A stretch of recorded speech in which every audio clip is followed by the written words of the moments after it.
clear the morning phlegm. Check. 1, 2. And I would do anything for love.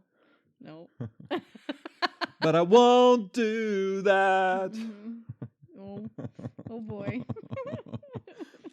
Hello? Welcome to Remembering You lounge version. There you go. Absolutely. Ryan singing. Aliceanne's laying down. It is a beautiful day. Thank you for joining us, friends, as we talk about remembering you. Yeah.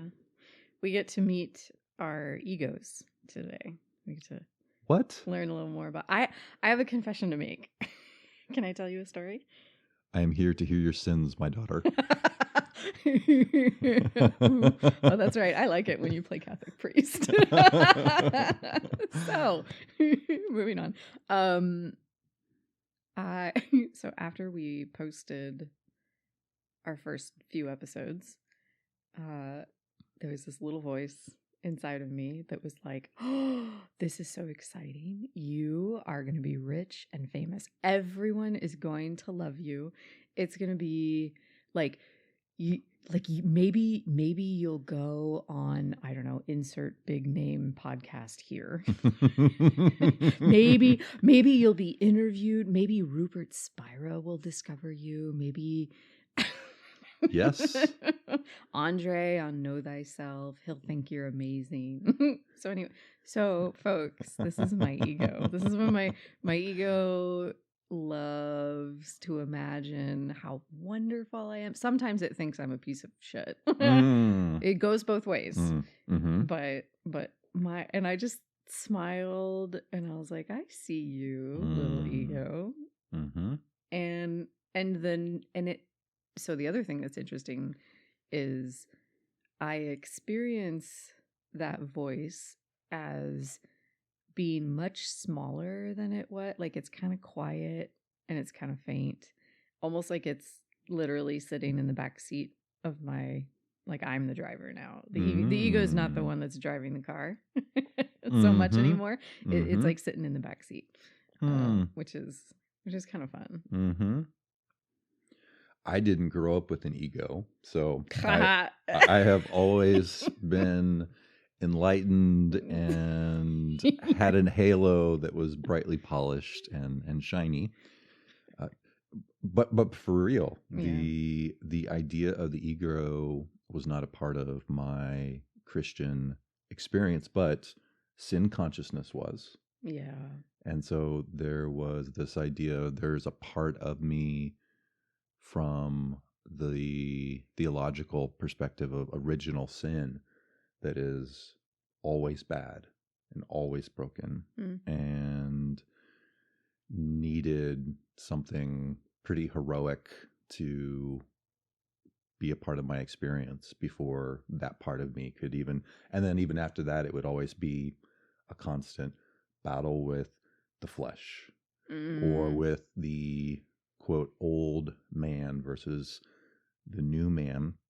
And so then it wasn't until my late 20s where I discovered the concept of the ego, and it was from Freud. Mm-hmm. Yeah. And his work the from one that did it all. From 1923, where he defined the ego, which ego is Latin for I. And I was like, oh, yeah, I do have a self. And I started to see that, oh, wait, there's parts of myself that are complicated and challenging and that I have to manage and work with. But is there really something that's in me that is broken? No. Yeah. Mm-hmm.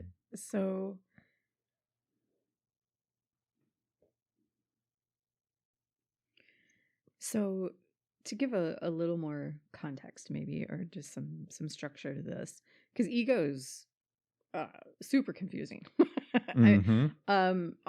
Most people conventionally think of it like it gets a bad rep. It seems like the bad guy, so to say, the part, so your sin consciousness perspective, it is very much just the everyday person. Like, you're an egomaniac. That phrase gets thrown around. And it's not a villain, and it's not the bad guy parts of ourselves. It's so much more than that. And so if for example, like we've covered attention, we talked about the attentional system. And so that's kind of where we're looking. And attachment is how we're connecting. And the ego is, in a sense, who is looking or who is connecting. But we are also more than just the ego. So we all have that sense of I. And that's a pretty decent pointer. In Buddhism, there's another pointer. You can meditate on your sense of I am, which is not ego. Mm-hmm. so Mm-hmm. so it can get very subtle. Mm-hmm. But anyway, we don't need to like go there. You could think of ego as like the operating system that's kind of running all of your inner hardware. You've got the attention program, and you've got your emotional programs and your attachment programs. So it's like coordinating all of those processes. It's allocating energy. It's trying to protect you from things getting to be too overloaded and way too much. And in Freud, what Freud did that was super helpful was, I mean, folks understood that we had an ego. We might not have had that word. Mm-hmm. Well, I mean, we had the word, Mm-hmm. but like Freud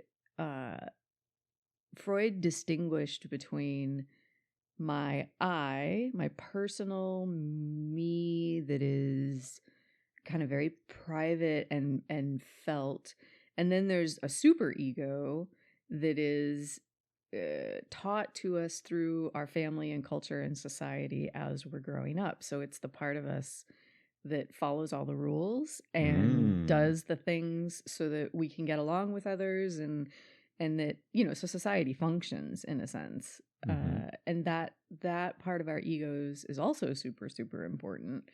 And then there's maybe so what Freud called the id, which is all of our deeper instinctual drives, like the part of me, like I'm hungry right now, or I'm horny right now, or I'm too hot and uncomfortable and it's very animalistic and instinctual, and it's a huge part of our kind of how we orient and what seems important from one moment to another.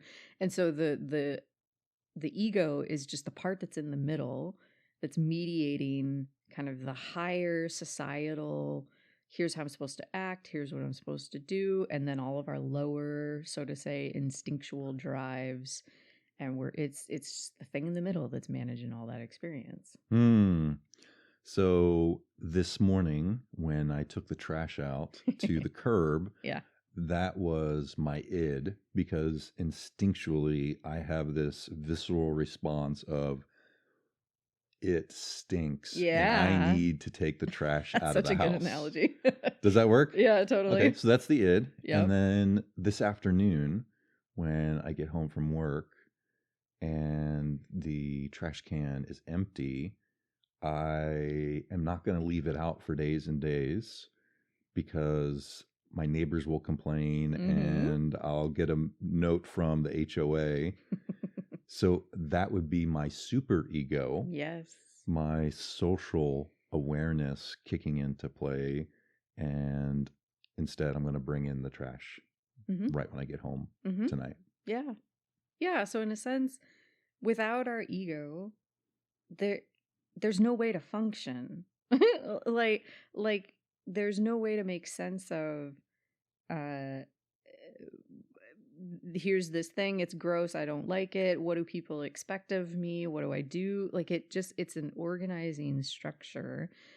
I think the problem arises when the interface part of you, when the mediator kind of thinks that it is the whole system, that it's like it is the the super important driver, steering, making all the decisions, and it gets a little attached to an outcome it wants to control. Ego is always it can't see things in too comprehensive or complex of a way. Ego is pretty much like, what do I like? What do I not like? How do I control this? It gets afraid. It sees things in separateness. Like it likes to define things in categories. And of course, all of that is super important. But it's not the whole truth of who we are. And sometimes it, if it's kind of like the operating system, it can freeze and it can crash and it can misread and misjudge. And so then we really do need kind of a deeper, wiser, bigger part of ourselves, in a sense, to start to be able to manage the smallness of the ego, or the way that it can't really see things true, like in its complexity and in its truthfulness. Mm-hmm. Hmm.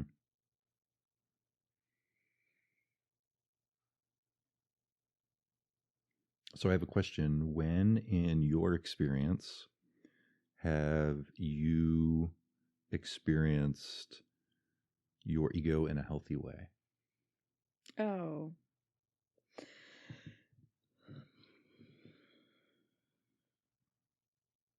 So when I worked at Dell, and I did leadership development at Dell, I had a program. I'd have folks that get nominated for the program. I'd do my thing. It was 4 weeks, 2 hours a week. And that was so I'm in kind of teacher role. I'm sort of the expert in the room, so to say, that knows the things and is trying to convey, here's how to be a better leader. Here's what it looks like in this kind of context. And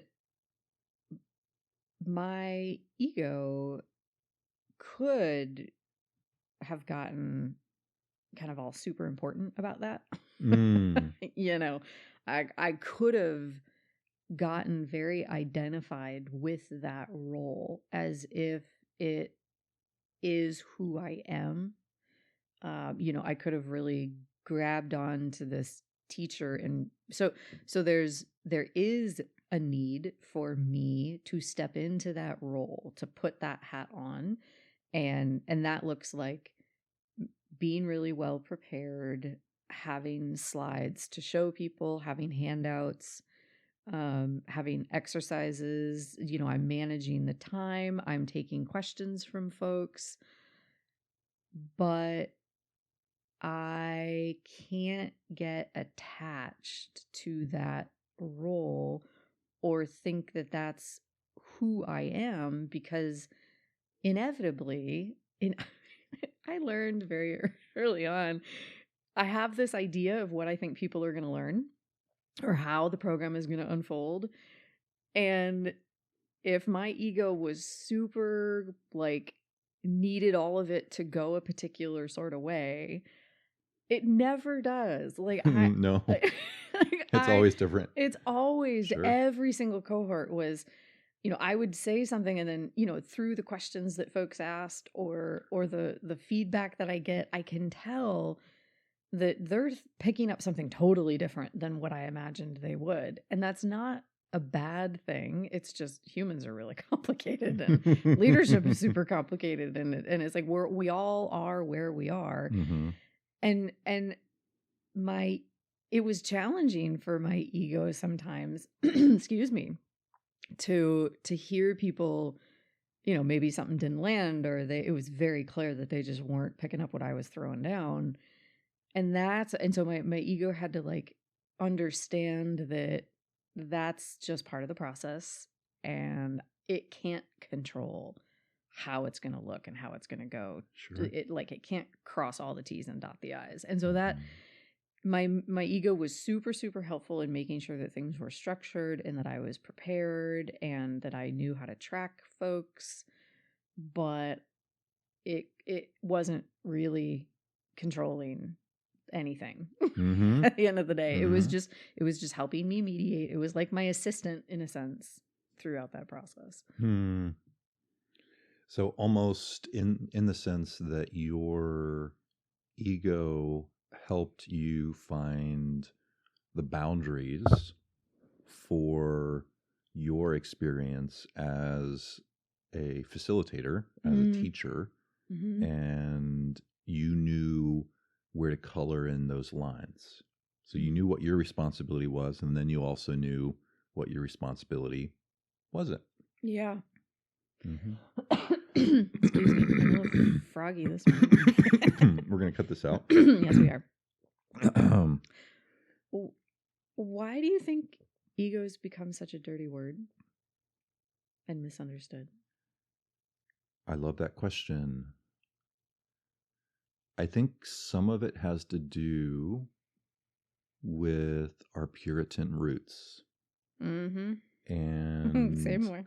when we talk about the ego, 99.999% of the time, it is in a negative light. Yeah. We're referring to it as if there was a little red devil on my shoulder and I'm saying the devil made me do it. That could be a pretty big pattern in our experience. Maybe we don't always recognize that we use that same energy to blame or to point a finger of there's something inside of me that is moving me in a particular direction. And so the religious language that I think we received through our forefathers has translated over into our secular world today. And we still have something inside of us that we want to point at, but we also want to kind of distance ourselves from it and disidentify from it and say, wait, this isn't the true self. This isn't the true me, but it's something other. And so the ego made me do it. Mm-hmm. Mm-hmm. I think what I think might be a helpful way to frame that doesn't make the ego the bad guy would be to talk about our shadow. Yes. So when we're young, we get all kinds of either explicit, don't do that, that's wrong messages, or we get kind of implicit ones. Just we notice that when I do a thing or I say a thing, people around me, maybe they get quiet, they stop being my friend, they turn their back on me, like literally sometimes maybe they just turn around and walk away. So we get messages that there are things about us that aren't okay to do or say or feel. For example, boys don't cry is a really profound, damaging, terrible message that our society sends men in this culture. And so then, but men have a nervous system that are wired just the same. Like, I need to have a good cry every once in a while. Holy cow, it's so important for the human experience. Like, and similarly, there's this way in which our ego, if we're feeling a bad thing, like emotions aren't bad or good, but some do feel uncomfortable and painful. And so our ego will say, I don't like that, and I don't know what to do with it, and so I'm going to just put it in a box, shove it away, turn my head, deny that it's there. And so there's all of these aspects of ourselves and experiences that we reject, that we are afraid of, that we were told should not be a part of who we are. Mm. And since the ego's job is to kind of curate our identity, it's going to hide the rest of the things about us that it doesn't think is acceptable. And so, like, part of having a healthy ego is, so to say, doing your shadow work, is starting to get curious about, well, what have I put away in a box, and how do I feel or experience all of my human experience, rather than just the parts that are good and comfortable and easy, or maybe that society has told me is acceptable, or So it's integrating those parts of ourself, parts of our experience that we have maybe in the past been conditioned or taught to reject based upon our family of origin. Yeah. And it was implied that we learn this. Like, this is something that is caught in our experience. I was joking earlier about being born without an ego. and the reality is that we have an ego that doesn't turn online until our infancy. Because we see ourselves when we first come out of the womb as being a part of the whole. Like, there is no differentiation between us versus them, me versus you. And so that process of what you're talking about, developing a shadow, something that we don't want to look at or see or acknowledge, starts to come online in our early infancy, when we realize, I'm not a part of my mother or my other caregivers. There is this otherness, this separateness in my internal experience.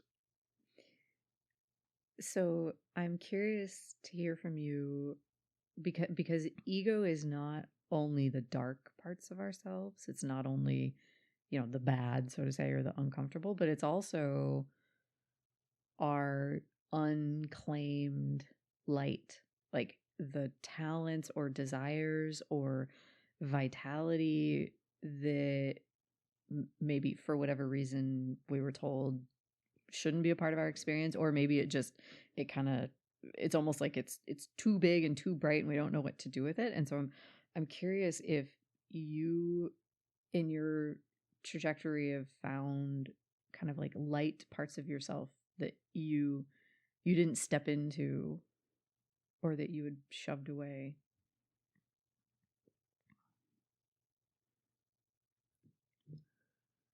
Thank you. When I think of those experiences of realizing that there was a part of me that I hadn't integrated into my experience, and something that is of value and importance to me, I first think of my heart, and a fear. And it's ironic, being someone who was a public speaker, a minister for over 12 years. And over again, I would have people reflect to me, Ryan, we feel your heart when you speak. You have a lot of heart in the way that you are communicating. And yet there were big pieces of my heart, or maybe another way I could say it is, I was only allowing small facets of my true inner passion or desire come through my words, teaching, communication, because I had a fear of being rejected. And so I would read the room, whether that was within the context of a congregation, a funeral, with a team that I was teaching or doing education for. there was this part of me that was always tracking how transparent can I be with my heart and what I truly love and value, and the part that is energized on the inside. Do I need to have a governor, because I don't want to be too much, and I also don't want to give so much away that someone may be like, oh, I actually don't like that about Ryan.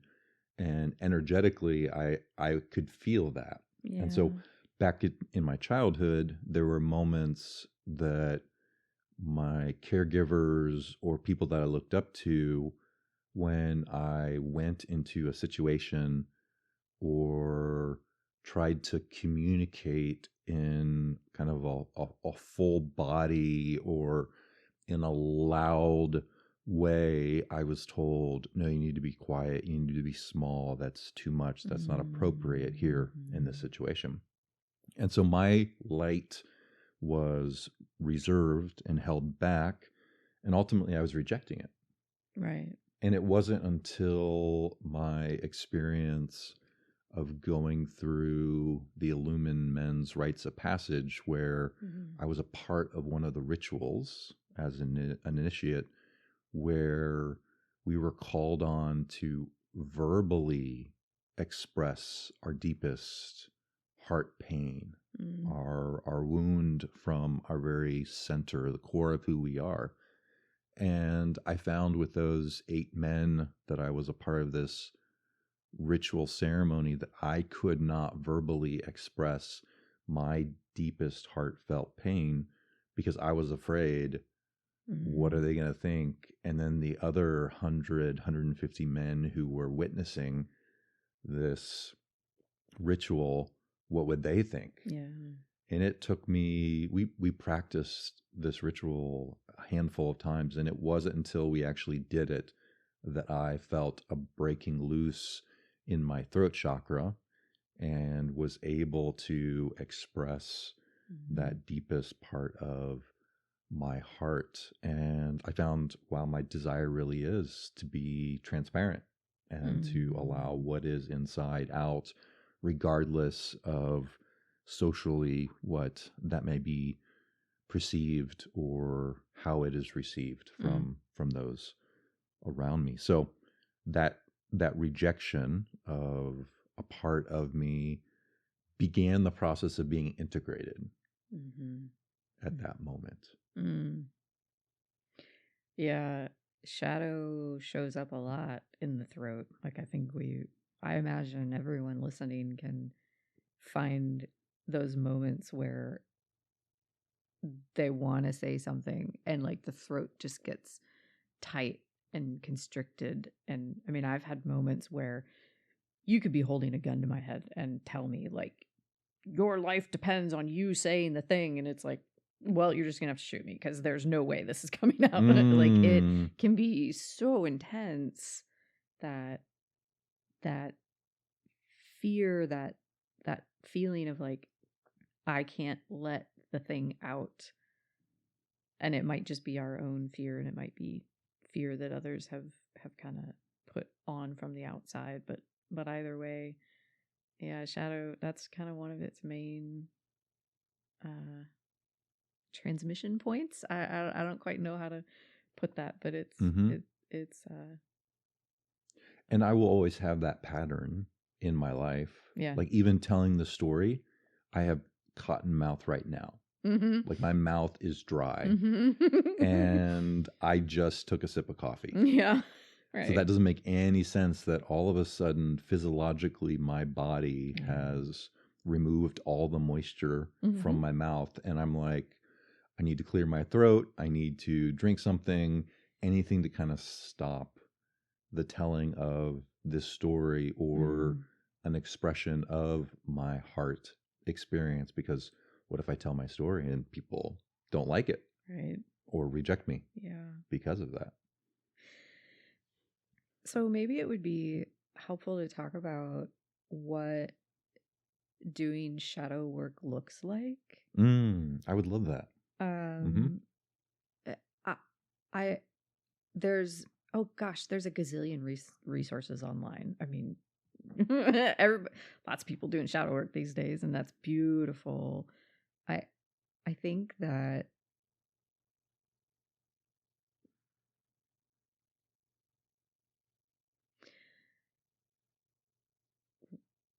probably the most important part of that journey, or at least in taking some first steps, and because especially at first, it's so disorienting and overwhelming. It's scary. Terrifying. Because you're for the first time stepping into spaces that you have never allowed yourself to go, and you also have no idea how to really do it, so to say, and so it's just like fumbling around in the dark, and so it can be really easy to get overwhelmed, like like you were saying that. So I love that you brought up that your mouth was dry, because I think attuning to our physiological experience is critical when we're doing shadow work, because the body does not lie, cannot lie. It will tell you exactly what it thinks in a way. The trick is learning how to pay attention to it, and knowing, just even recognizing that my mouth is dry right now. So things like yawning a lot, mouth going dry, lump in your throat, chest feeling tight, pit in your stomach, feeling like you want to run away, feeling like you want to throw up, all of a sudden feeling like you have to go to the bathroom a bunch of times. Like your body just gives all kinds of signals, and it's just so important to recognize that those signals are a part of the process, and we're supposed to pay attention to them. We're supposed to, absolutely, and we're supposed to feel them. And I think the most important ingredient, besides just the awareness, is curiosity and slowness and kindness to our own process. That can I just allow myself to feel this and just rest into it a little bit, even if I can only do it for 5 seconds. It's perfect. And then we will know when it's too much and when we're getting overwhelmed, and then we can kind of just put it away. And because our psyche also has a lot of defenses, and maybe we could talk about what some of those are to help us manage this process. Like your ego is so wise in it. Like, yes, you might get overwhelmed, and yes, it might be terrified, but your ego also knows. I mean, it's been managing your experience your whole life, and so it will kind of shut things down, or turn your head away, or just kind of distract, and that's okay. Like, that's actually really healthy. My ego helps me to know when it's appropriate to be transparent and to fully allow the passion of my heart to come forth, and when it's time to just kind of wait and be patient. Like, it's not the right time. Yesterday, I met someone for the first time in a social setting, and they asked a question, and it was a wide open question. Like, I could have done a deep dive into answering that, and instead I shared a little bit from my heart, and then I just got this sense of, okay, that's enough. That's enough. There wasn't the fight, flight, freeze of I need to clamp down and move or operate in fear, but there was just this sense of, that's enough. And I trust that's enough. And then I asked them a question, and we had this nice little dialogue back and forth, and it was a trusting of my experience while I literally was in the experience. And so my ego was helping me guide myself in how I relate to myself, and then also how I was relating to someone else. So how do you tell the difference between what is a true healthy boundary and what is like a disowned shadow part of yourself? That is a great question. And I think it is, in my experience, it is a process of learning. Yeah. Because there are places, I would use the word wounds. There are wounds where I have been deeply cut on the inside. Like my soul feels pain and suffering because of the way I have experienced others around me when I have expressed my heart. Mm. Whether that was as a little child dancing and yelling at the top of my lungs, or when I was in school and taking a speech class and I said something in a certain way and everybody laughed. Mm-hmm. Like there is that programming of, if I'm seen, I am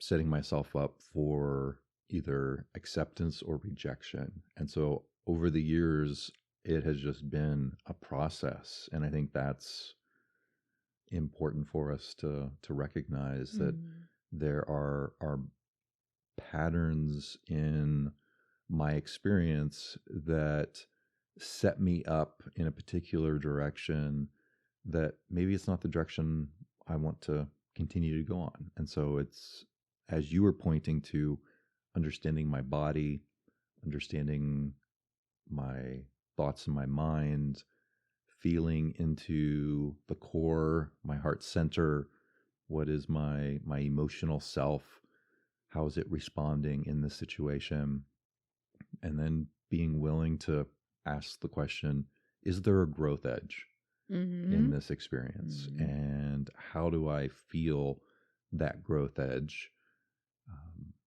and respond accordingly? Not throwing off all reserve, but staying engaged in that place. And in my experience, that place is going to be different for each person. And the way that we relate to our bodies, the way we relate to the thoughts in our mind, the way we relate to our emotional center, all of those little facets and pieces, we all have capacity in those, but the way that we relate to them are all just a little bit different. And so it is a process of discerning before we are able to move forward. It reminds me of my favorite tool to use, the Enneagram. Is it's called it's thought of as a personality test, which is true. So like ego is your outside ego is your personality. I don't know why we didn't say that before, but that's a term everybody knows. And I love the Enneagram. I mean, there's lots of different personality tests, and there's lots of different ways to categorize the traits that we have and the behaviors that we sort of display as a result of, what's going on our inner world. And boy, we could get into all kinds of like scientific debate about which one is better or more accurate.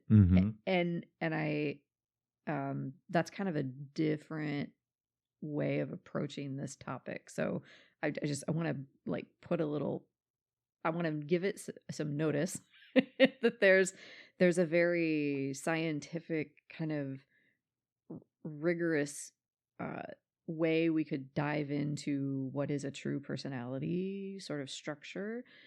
Enneagram has been validated in all kinds of really important ways, and we've studied it to death. But more fundamentally, it comes, like, its history is more than 1,000 years old. Like, it started from, Pythagoras and Socrates, and then, you know, the different branches of Abrahamic religions kind of took it and fleshed it out a little more. And then, as modern science came along and we decided to do like population studies, we got very rigorous and scientific with it. But fundamentally, the ego develops strategies, and we have like 9 big buckets, so to say, that humans fall in. Like, there are very predictable patterns of how an ego responds and manages. And for some folks, their ego fixation is around control and perfection and maintaining the peace. Like, they're managing the world and other people so that they feel safe, and themselves. And then there's another kind of big bucket of folks who fall into the like, their strategies are around love and image and uniqueness. Like, they need to feel special, or they need to feel needed in order to be loved. And so there's like this focus on the way that I belong or don't belong. And then there's also this other big bucket of folks who, it's very head space. It's like around knowledge and freedom. Like, I have to understand, or I have to escape in order to feel safe and secure. And all of those different strategies, like, all of us in a way use all 3 of those big buckets of strategies, but there is one that feels like our home base. It's kind of the one that we go to way more often than the others. And none of those are wrong. Like, we need a wide range of strategies to manage ourselves and other people in the world. The hard part is when ego gets fixated, to use an Enneagram term. It becomes really rigid. It's like a super deep, well-worn groove that we just fall into no matter what the situation or who we're talking to or where we are in life, and we've just never figured out how to get out of it. Mm-hmm. It kind of becomes a prison in a sense. Mm-hmm. And so I guess,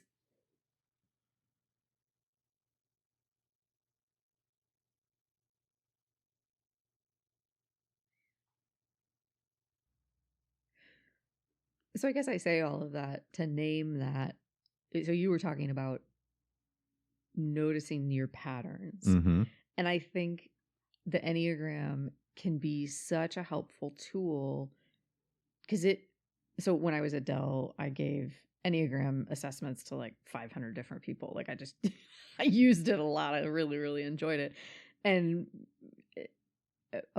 90+% of the time, like 95 or so percent of the time, folks get their Enneagram assessment back and they'll say, oh my God, how does this thing know me so well? Like, it can show us to ourselves in a way. Some people get really delighted about it. Other folks get a little nervous and be like, wait a minute, how is it? It kind of feels like somebody's reading your diary. And I guess I say this to name that having something that can show you to yourself can be such a helpful starting point. Like, then it gives you, my advice to people would always be, just notice throughout the day when you're doing the thing your Enneagram type does. Like, when are you, I don't know, so my type is an Enneagram 7, and I can't tell you the number of times I rose-colored glasses. Let's think about the future. I don't want to be here right now and think about what's hard or whatever. Let's imagine how wonderful it's going to be tomorrow or next week. That kind of like little escapist thing was so critical for my being able to slow down and be present and not analyze everything to death. And just, so it gave me a really, really powerful lens to look through. And then, it also kind of normalizes you. It's like, oh, yeah, lots of people do this, and it's okay. So it helped you recognize that a shadow could be your superpower. Yeah. That's a good way to put it. Mm-hmm. Yeah. Mm-hmm. Yeah. I mean, and it is. Mm-hmm. Oh, absolutely. Yeah. Yeah. That's one of your gifts that you give to people. But I got to know how to relate to it in a healthy way. Mm-hmm. I can't let it become the thing that I do all the time, because that's not appropriate. Mm-hmm. Yeah. How have you experienced freedom as you have you have your 10,000 hours, you're an expert in the Enneagram model. How have you experienced personal growth in your experience as you've worked with your personality type?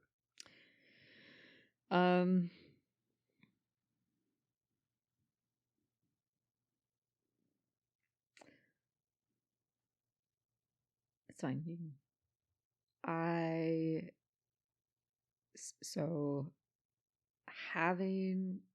So one of the every personality has blind spots. And it's so funny how so when I first got my assessment, I was being trained as a facilitator. I had to like learn the whole sort of framework really, really well and understand all the types really well. And I don't know how long the training was, maybe a couple of months at least. And everyone else in the cohort, they had gotten their Enneagram report, and everybody had this very like strong, like, oh yeah, that is totally me. I was the only one who was like, I don't really know if this is actually my main type. And I was just kind of holding that really lightly throughout the whole thing. I'm like, well, maybe there's something I'll learn that'll really solidify this for me. And it was the end of the training, and I was like, I mean, yes, I can see this in my behavior, but I don't know if this is like actually my main type. And I was closely tied with another type. So we are not just one type, of course. Like we have all 9 types, so to say, but there are some that are just way stronger kind of in our profile, so to say. And I talked to their main statistician, and he said, he's like, we could retype you. He's like, we could give you the assessment again. He's like, but actually what I think would be more helpful is, do you have at least 3 people who know you really well? Could you give them this report and just ask them, is this me? Do you see this in me? And I did. I gave it to my brother and a really close friend of mine, and then somebody that I lived with. And, they got like 3 pages into it, and they're like, this is absolutely you. What are you talking about? Like, you do this all the time. And I was like, okay, but you don't have to be so sure about it. And I had the other report for the other type that I was closely tied with, and they're like, yeah, but no, this other one is really your main type. Like, yeah, you do those things too, and so it was so interesting to me how other people could see this in me way more than I could. And I was like, okay, where? And so I just accepted that. It's like, okay. And it's nothing to feel bad about, but I was like, okay, let's start seeing how this shows up in my day-to-day life. And there's, there's emotional, physiological, and cognitive patterns. Like, it's not like personality is very complex, and it's got a lot of moving parts. And so I just started getting super curious and noticing when it showed up, and it was pretty much all the time. And then starting to notice the ways in which it did not serve me. Like, it was you can think of it almost as like a childlike way of navigating the world. It's just, I mean, it is a superpower, but it's also, when it's over applied, it's almost like simplistic. It just wasn't like flexible enough, and I didn't have enough of the other strategies in my tool belt, so to say.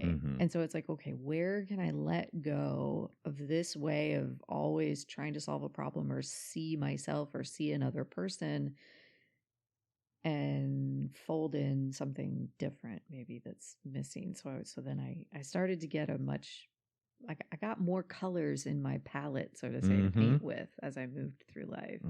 And that framework, holy cow, it's so powerful. Yeah.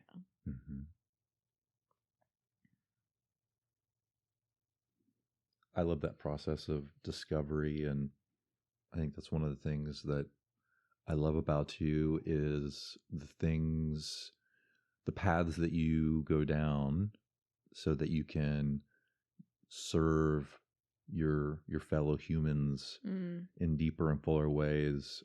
It always draws the best out of you, and that's my gift. True self. I mean, that's I have learned, like, that's not ego. And that, but it's funny, it's like it's almost through the path of ego that I find my truer self, my capital S self, my soul, maybe is another. I have a hard time with that word sometimes, but it's a way to point to something that's really deeply, profoundly true. And yeah. When I think of my Enneagram type, I also identify with the strengths of my type, which I type as a 9, and that is the peacemaker. And so naturally there is a way that I automatically see all of the sides of an issue, of a problem, of a situation, of a perspective. And that can be a superpower, especially when I'm in a situation of doing mediation or helping folks in a counseling situation see life from the other's perspective. Where that becomes toxic is in my own experience, and I'll relate back to that wound of being afraid of rejection. So if I'm in a situation where I need to make a decision and I can see all of the decisions on the board, there are times that I will, in an unhealthy, unresourced, unclear, fear generated moment of expression, I will land in that, well, I am the peacemaker who sees everything from every side, and I can't or won't make a decision. Right. And that's not helpful in my experience when I am defaulting to the negative expression of who I am, or maybe we could say let's retract the negative. the less than fully identified with my true self expression. Because of course you actually do have a preference. Oh, absolutely. Right. But what stops it is that fear of, if I am honest and true and side with what I really want, what if there's rejection of my truest, most authentic desires?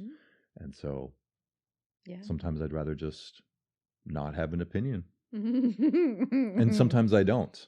Oh, sure. But then there are some times where I actually do, but my defense is I don't. Yeah. So it sounds like there's this point at which the strategies of the ego start to not really work anymore, in a sense, or the things that we learned as children and as teenagers and in the early part of our life to, how to orient and what to do and what to say and how to feel and not feel, like all of that is necessary and a part of the growing up process. But then it's like it starts to not be comprehensive enough, perhaps. And all of the parts of ourselves that we've denied and kind of put away, for some folks, I think they get kind of loud and like painful. And we're spending a whole lot of our energy managing whatever it is that we weren't willing to look at or acknowledge. Or it's just we're so narrowly in a space that the complexity of life really demands something more. And there's this process that people go through to kind of start to shift out of ego and into something greater. So I know you've gone through, so tell us like what that's like. So there is lots of research and evidence that in our world today, that either life is going to initiate us through this process of, we could call it ego death, where we find that the strategies of the first half of life no longer serve us. And there is a need for transformation and finding a new path, or allowing the shadows of the past that we've run from or tried to hide to be revealed, and for us to love what is true in our experience of who we are, and to see those experiences go from being a part of our shadow self to being a part of who we truly are, and almost in a sense becoming a superpower. It's transformed. Father Richard Rohr is a Franciscan priest, and he did a lot of work in prison system as a chaplain and as a minister. And he noticed that there were all of these men in the prisons that he was working in that had an ego, but it was undeveloped.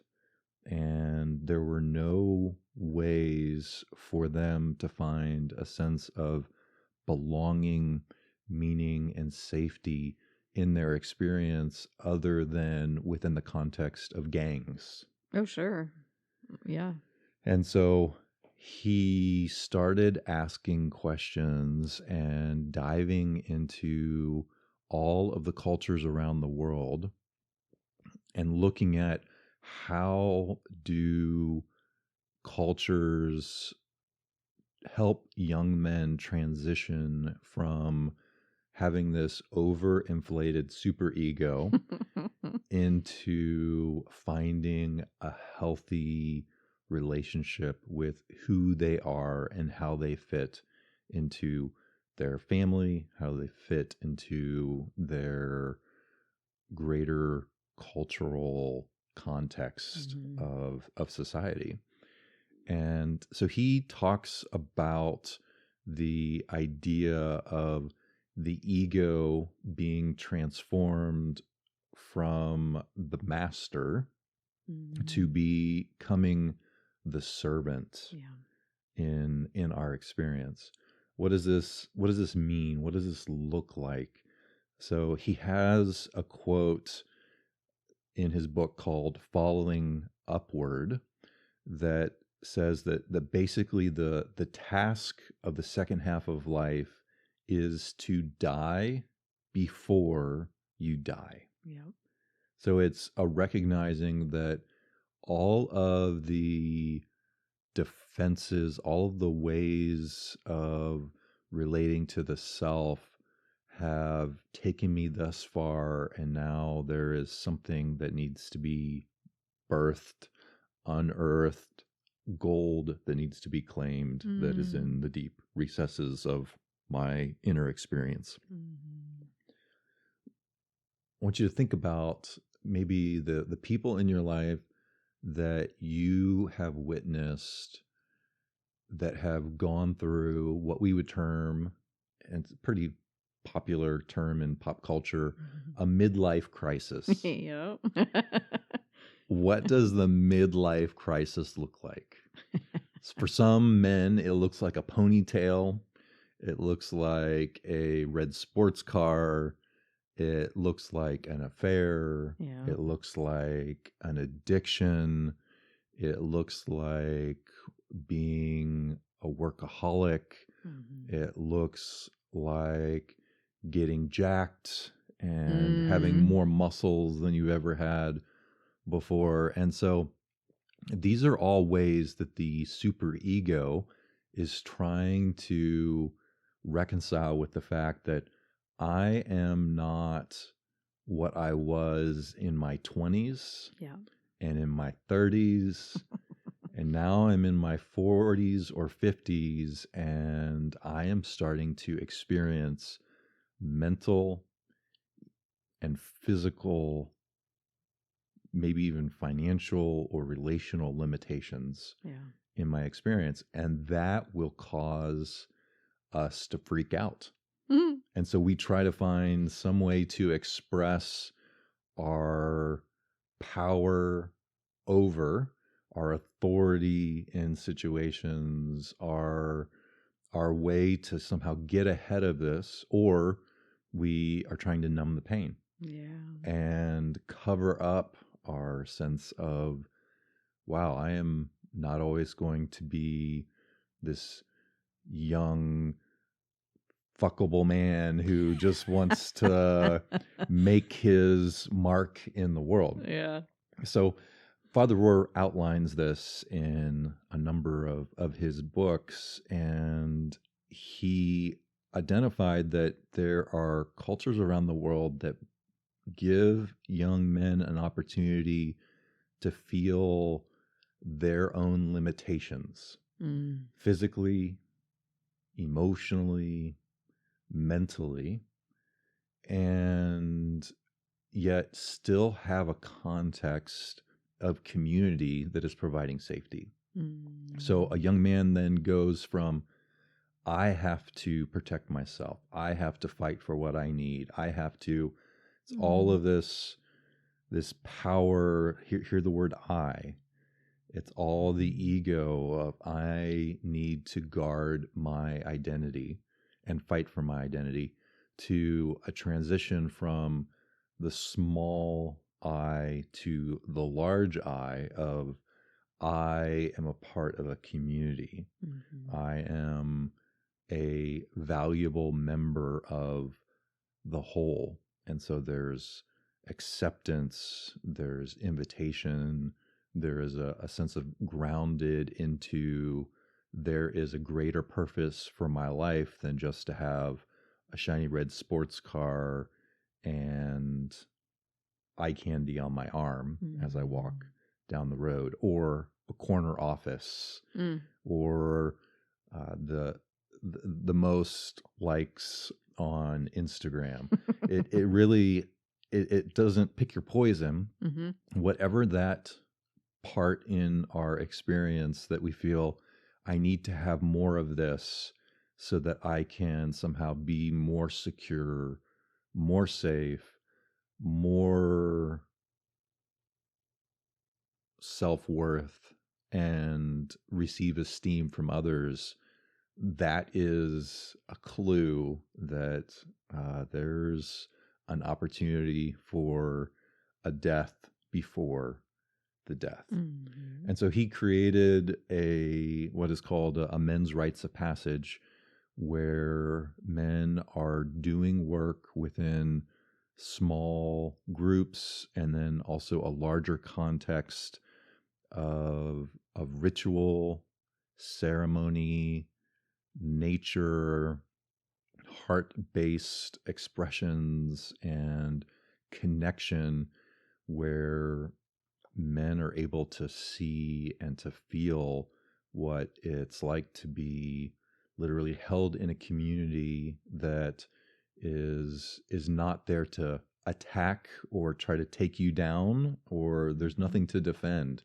There is acceptance, and in that acceptance there is an invitation to connect with the shadows that have either been numbed or run from or covered up, and to bring forth what is your truest and highest self. It makes me think of how for women there's a lot of similarities, but there's also a lot of really important differences in the way that this unfolds. Absolutely. And given that we are in such a patriarchal society, that it's very confusing about how, as a woman, do I reconcile, like, midlife crisis for women isn't really talked about in the same way. Like, we all know the boss, the executive, he sleeps with his secretary, starts going to the gym, he gets this red sports car. Like, we all, it's a trope. We're all very familiar with it. It is. But with women, I mean, so we do have we go through perimenopause, and that absolutely is it will invite you into ego death. I've been going through it for years now, and it's just like such a ride. So that's part of it. But there's also this way in which, in order to, in a lot of ways, especially in the Western world, to be successful as a woman, very often the strategy we adapt is to just be like a man. We have to, and especially in the corporate world, we're supposed to kind of talk like men do. We're supposed to present the way that men, our version of what a leader looks like is often very masculine in nature, and corporate world is pretty cutthroat. So the gifts that we have as women aren't as valued. And so I think the work for a woman, like, not only are we just reconciling our own inner personal ego death, so to say, but then we've also got to clean up all of our internalized patriarchy, and so do men. I mean, there's that message of, like, men don't cry, for example. That's a patriarchal kind of message, and that does an enormous amount of damage. And I love Richard Rohr's first half of life and second half of life framing. It's very simple, and women go through it too. There's just some different kind of ways that it unfolds. I'm curious, like, can you talk a little bit about, can you help us understand a bit more about capital S, self, deeper self, soul, like how? So I think most of us probably have a really good understanding of, like, what our ego is by now, or at least we're getting some, we're probably connecting some dots. But I, for example, until very recently, didn't experience a sense of, like, bigger self or deeper self or soul, or, we have different words. So can you kind of point at it, give some examples, help us find it in our own experience? Like, how would you frame it? one of the ways that I like to frame the small self versus the big self, or if you have read spiritual literature, even pop culture today talks about the true self and the false self. The idea of our ego being identified with our self identity, and it's all about me and my. It's about what I get. It's about what I have.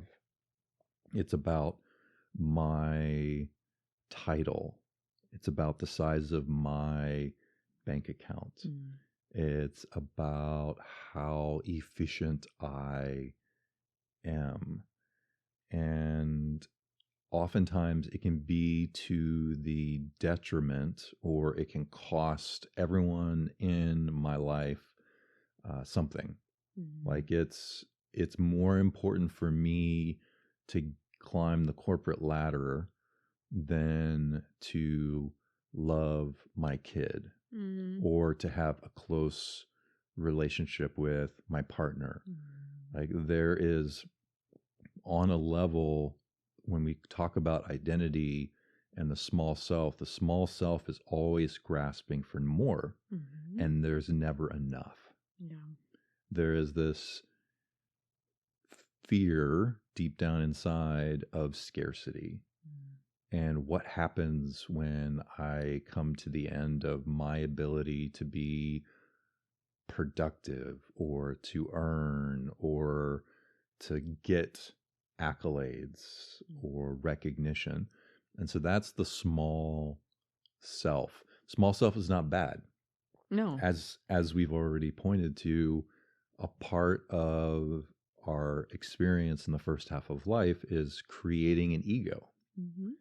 And it is important for us to have that container that this is me and this is not me. Like it gives a purpose. It gives a sense of direction. It gives our meaning in our lives. And so the first half of life is building meaning around who I am and based upon what I do. The second half of life, or finding the true self, or this deeper capital S self, is recognizing that I'm stepping into a place that is bigger than I am. So instead of transmitting my pain and my suffering, my shadows, to my partner or my kid or friends or extended family or people around me, I recognize that, okay, I need to face the pain of being in this experience as a human, and allow that pain to transform into something that is regenerative and is beautiful. Now, if you're hearing that and you're like, that sounds absolute ludicrous and like the most painful thing in the world, I've been running from my pain forever, I'm going to let you know that me too. I ran from my pain. I ran from my shadows, and I didn't want to look at it. And my coping mechanism, or the way that I sugarcoated it, was to be nicer and kinder and brighter than everybody else around me, until I couldn't. Like I came to that place of there was nowhere else to go except the path of descent. And so Richard Rohr talks in his book, Falling Upward, that there are these moments in our lives where we literally fall flat on our face, or metaphorically, and that is actually the process of ascent, as we descend into the recesses of who we are. So then the second half of life is is recognizing that I am not in control, that there are things in my experience and around me that are outside of my strength, power, vitality to make something happen, and that I am a part of a whole, and I am participating in something that is greater than I am. I'm stepping into the broader family of humanity, and also the maybe more than human world that I'm a part of.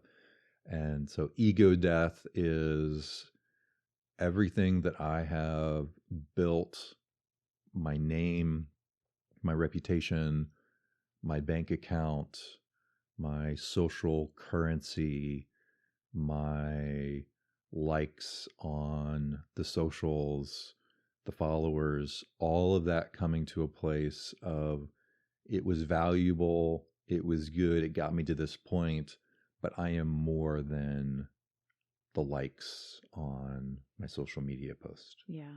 Or I am more than the title that is on my business card. And when I cross into that, there isn't a fighting and there isn't a striving and there isn't this, for the masculine, for the man, this machismo, I have to somehow prove that I am worthy of love, of acceptance, of everything that the little child inside of me is crying out for. And I'm honest with, oh yeah, I actually do want a brother to give me a hug and look me in the eye and say, I love you. Yeah, of course. Thank you. I think I want to name another aspect of this experience of coming to the end of our egos. I think there also, in my world, there was an exhaustion at a level that was impossible to put into words. I was tired in my bones, tired in my soul. Like it just, and my body was starting to break down. Like so I used to run a lot. I've been a runner my whole life since like, I started doing track and field in like the, I don't know, 5th grade or something like that. And then really enjoyed cross country and well into my early 40s was just literally running from myself.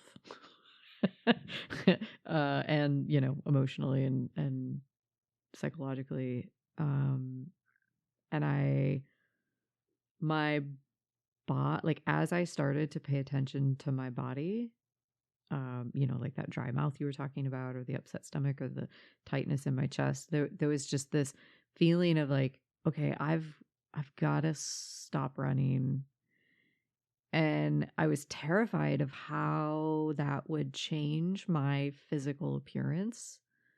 Like what happens to my muscle mass, what happens, to like my cardiovascular health. Like there was all of this very kind of in this mundane physical way, like, isn't this going to be harmful because I need my running in order to stay healthy? That's kind of and that is, I suppose, true on a level, but like there's other ways that I can move my body that doesn't look like running 5 miles plus a day. And it was so painful to slow down. Oh my God, was I exhausted. And I felt exhausted for a good probably 2 years into this process. I mean, it abated slowly, bit by bit, but just learning how to rest, the guilt that I felt taking it easy was so shocking to me.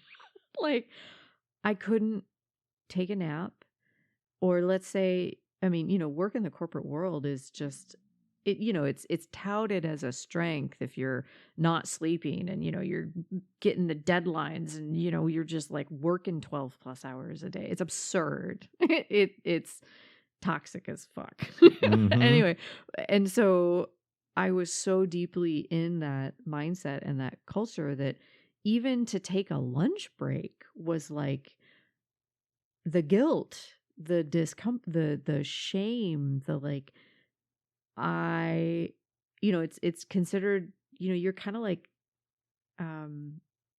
sort of seen as doing the right thing if you're not taking a lunch break and you're forgetting to eat and you barely have enough time to even go to the bathroom. I just like, y'all, this is insane that we do this to ourselves. This is this is abusive. It's absolutely abusive. And it's so hard and so terrifying to start to really recognize that, like, that is no way to live, and we're missing out on our kids' lives, and we don't have enough time for our hobbies, for the things that make us feel truly alive. Our sleep sucks. Like, we go to bed and our mind is still just racing, and we're worried about that email that we forgot to send or that deadline that's coming up tomorrow. And to not be able to rest, and to give ourselves a break. That's like, it just breaks my heart. Mm-hmm. And so it's so funny how sometimes ego death looks like just laying down on the couch and letting yourself take a nap, or just go sit outside in the warm sunshine and let your body enjoy the warm sunshine. Yeah. Our ego, a healthy ego, is there to protect us, to guide us, to support us until it can't. Yeah. And ego death is coming to the edge of this part of creating a container has been beautiful, and it's been helpful, and it's guided us into the paths of what hopefully is most meaningful. Yeah. Although now in our world today, when the container starts to crack, more and more people are looking at, well, what is my second career going to look like? Because there is an experience of, I have attained X, Y, and Z, and it doesn't bring me the joy, the satisfaction, the pleasure that I've been chasing. Yeah, right. And so there must be something more. Yeah. It feels like there is a there. And so once you see that, oh, this doesn't bring me feeding my ego, continuing to build a castle in the sand, it just, you come to a place of recognizing, oh, yeah, there are waves in life, and it's just going to knock and wash away my sandcastle. And it was a beautiful sandcastle, and it served me well. But now there is something greater. There's a doorway that's opening, and I am feeling this sense of it's time to walk through this space. And then you have folks who are going back to school, who are volunteering in new ways, who are getting connected to their own psyche, maybe we could say into their soul descent, and they're finding yoga, or they're reconnecting to a faith tradition, or they're trying meditation, or there's new ways of experiencing consciousness that they are stepping into. And those are all indications that the container that we have built for our soul is all of a sudden it's too small. Mm. And it's time to allow some expansion to take place in our life. So we had to go take a little break. We went and ate some food, took care of physiological needs, and our conversation has been finding itself in some territory that I didn't expect us to go into. Nope. But I feel delighted that we're finding ourselves here. Because we're talking about men versus women, so to say. What might ego death look like for a man versus a woman? Men rule, girls drool. Okay, patriarchy. So, and I named that women participating in corporate culture. I mean, it's true in every space in modern society, but particularly corporate culture. It's this very kind of masculine looking space. Anyway, recently, so you did a Lumens men's weekend, and you were asked to design a retreat. I think it's next spring. You're going to do it. Yes. On, but what is it exactly? So finding healthy masculinity in a patriarchal world. Yeah. Is the title that we're playing with. And so that's the theme of what does it truly mean for us to connect with our hearts in a way that big boys who don't cry are learning to cry and to connect with our emotions. And yet, how do we find a strong container as the king archetype who is a ruler? And how do we find a healthy warrior archetype? And how do we find the healthy magician and obviously the lover within the idea of what is masculinity in a way that is honoring to ourselves and also a part of the greater good of my relationship with my partner, my relationship with my kids, in culture and society at large. Yeah. And so we haven't talked about archetypes. We'll do that later, folks. That's a whole nother podcast. But generally, so we could give just a very quick definition. Archetype is a big collective. You were having a conversation recently with one of your kiddos, and you said he connected with it when you gave him a particular way to think about it. And I loved it. What was that? Thank you. So when we think of, as a man, what are the movies that connect with us on a deep level, that make us want to get up and dance, to shout, to join a football team and score a touchdown, or grab our gun and go get the bad guy? So movies are connecting with this deep soul felt archetypal energy that is universal in the human experience. Yeah. And so when we see a villain on screen and the hero comes onto the scene, there is something inside of us that comes alive. And that's why the big box office sales are around these films that portray the classic good versus evil. Yeah. Yeah. And we have all kinds of if you think about all the movies that we make or the stories that we tell, I mean, they're so archetype. They're like the same kind of narrative over and over and over and over again, just with slightly different characters and slightly different context. And so that's an archetype. It's just this big collective universal story that we all connect to. And it's not just the masculine. There's also feminine archetypes too.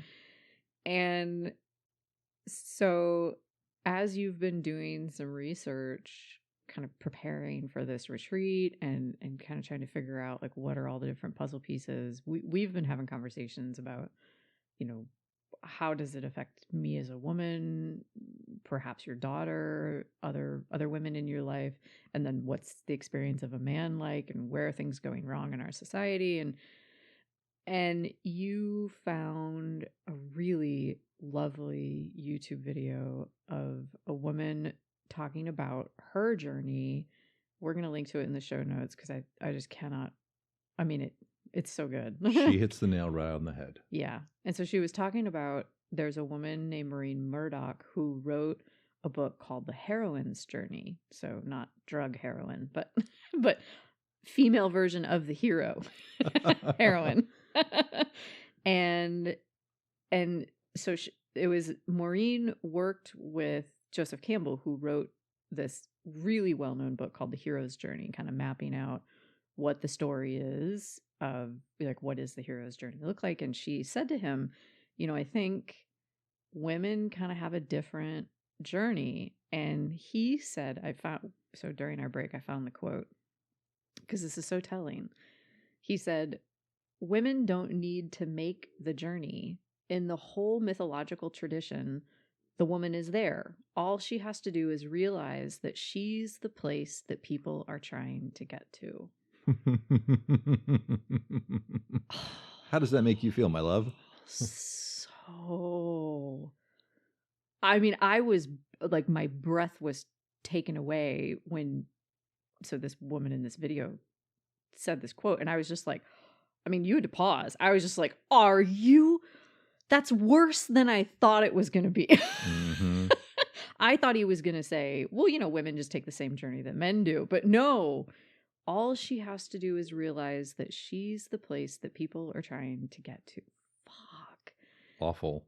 So Maureen, of course, did not have any, she knew that wasn't true. And so she went, and because she was a therapist and a I don't know if she was a psychiatrist or a psychologist, but she had, in her own practice, she was just watching women and probably men, but I think, she was really focused in on women from a gender perspective.